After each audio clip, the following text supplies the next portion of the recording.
ریښتینی ملګری.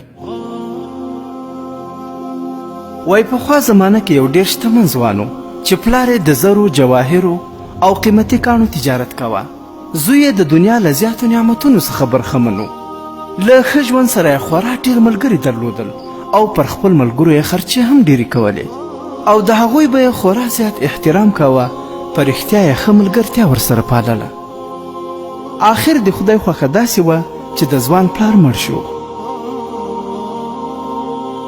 د پلار تر مرګ وروسته پر ځوان یوه داسې زمانه راغله چې جایدادونه، جواهرات، پیسې هر څه ختم شول، ان تر دې چې هغه خواږه ملګري هم ترې لرې شول. آخر دا نازولی ځوان دومره خوار او غریب شو چې هیڅ هم نه لرل. دې ته مجبوره و چې خواري او مزدوري وکړي. ځوان د کار او مزدوري په لټه کې شو. په تنګسیا کې سړي ته خپلوان او ملګري وریادېږي. ځوان د خپل ملګرو په اړه پوښتنه پیل کړه چې خپل یو پخوانی ملګری پیدا کړي او خپل د ستړي ژوند حال ورسره شریک کړي. ځوان به د خپل ځان سره تل دا ویل چې هغه ملګري مې څه شوه چې ما به پیسې پرې مصرفولې او دوی به عیشونه کول. آخر یې معلومه کړه چې یو ډېر نږدې او خوږ ملګری یې خورا زیات شتمن مالداره شوی دی او دومره زیات چې شتمني او جایدادونه یې له شمار او حسابه اوښتي دي. ځوان د هغه ملګري په لور په دې نیت روان شو چې ملګری مې دی، یو څه مرسته به راسره وکړي او یا به کوم کاروبار راته برابر کړي. دا نازولی خوار شوی ځوان د خپل مالداره ملګري دروازې ته ورسید. خادمان یې راووتل. ده ورته وویل د کور څښتن ته ووایه چې ستا پخوانی خوږ او نږدې ملګری راغلی دی او غواړي له تا سره وویني. د هغه خادمانو خبر ورکړ چې ستا فلانی نامی ملګری په دروازه کې ولاړ دی او له تا سره لیدل غواړي. هغه له کوره له یوې کړکۍ څخه د باندې راوکتل او ویې پیژنده. خو چې د ده سرې جامې او بد حالت یې ولید نو خادمانو ته یې وویل ورته ووایاست چې هغه په اوس وخت کې له هیچا سره هم لیدل نه غواړي. خوارکی ځوان حق حیران شو او په دې حیرانتیا کې بیرته ناامیده روان شو. تیر وختونه او له ده سره د ملګرتیا کیسې یې هم ذهن ته راوبللې او د خپل مالداره شوي ملګري ناوله چلند ډېر خفه کړو او ډېر سخت یې زړه ودردېد او خپل په لاره روان شو. دا سوچونه یې کول چې وګوره نن چې زه غریب یم ملګری مې زما مخ لیدل هم نه غواړي. له ځان سره یې وویل چې آخر ولې انساني اخلاق او مینه دومره ختمه شول؟ انسان ولې دومره احسان هیرونکی او ناشکره شي؟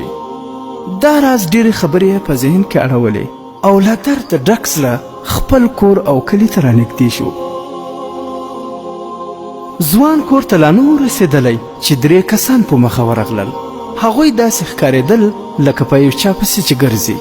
له ده نه یې پوښتنه وکړه چې فلانی د فلاني زوی مو په کار دی. ده ورته وویل زه د هغه زوی یم او هغه خو وفات شوی دی. سړي حیران پاتې شول او انا لله و انا الیه راجعون یې وویل او ده ته یې وویل موږ له هغه سره ګډ کاروبار کوه. له موږ سره یو څو ارزښتناک جواهر پاتې دي، اوس به هغه تا ته در وسپارو. دا 3 کسانو یوه کڅوړه هغه ځوان ته ورکړه او هغوی رخصت واخیست او لاړه.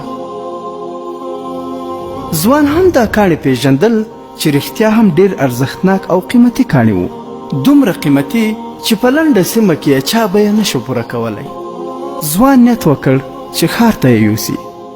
په همدې نیت کې و چې یوه بوډۍ ښځه یې کور ته راغله او ورته یې وویل یو ډول قیمتي کاڼي مې په کار دي، که چېرته مې پیدا کړه هر څومره پیسې چې وي پرې کوم یې. ځوان خپل کاڼي ورښکاره کړل. بوډۍ ورته وویل چې همدا دی. بوډۍ ورته وویل اوس د 2 کاڼو پیسې درکولی شم، نورې نه لرم. 2 یې واخیستل او ځوان خورا زیاتې پیسې وګټلې. بوډۍ روانه شوه او د خوار غریب ځوان کور له ډېرو پیسو او ارزښتناکو جواهرو ډک شو. ځوان خپل کاروبار زیات کړ او بیرته د مال او شتمني ورمخه شوه او بې کچه شتمن او مالداره شو. د خپل ملګري بې وفایي له یاده نه وتله. یوه ورځ یې په یوه ټوټه کاغذ 2 بیتونه ورته ولیکل او ور ویې لیږل. ملګري چې یې خط خلاص کړ په هغو بیتونو کې ورته ویلي وو چې د سپکو او بې وفا خلکو ملګرتیا مې وکړه چې د خلکو په منځ کې په چلبازي وخت تېروي. زه چې مالداره شتمن وم هغوی به ستایلم او زما عزت به یې کاوه، خو چې غریب شوم دښمني یې راسره پیل کړه. ملګري چې د ده بیتونه ولوستل د هغې ټوټې په شا هغه هم یو څو ځوابي بیتونه ورته ولیکل او هغه داسې و: ته ما له خپلې دروازې څخه د دې لپاره وشړلې چې ستا حالت ډېر کمزوری و او ما ویل چې په دې حالت کې زما سره کینې نو وبه شرمېږې.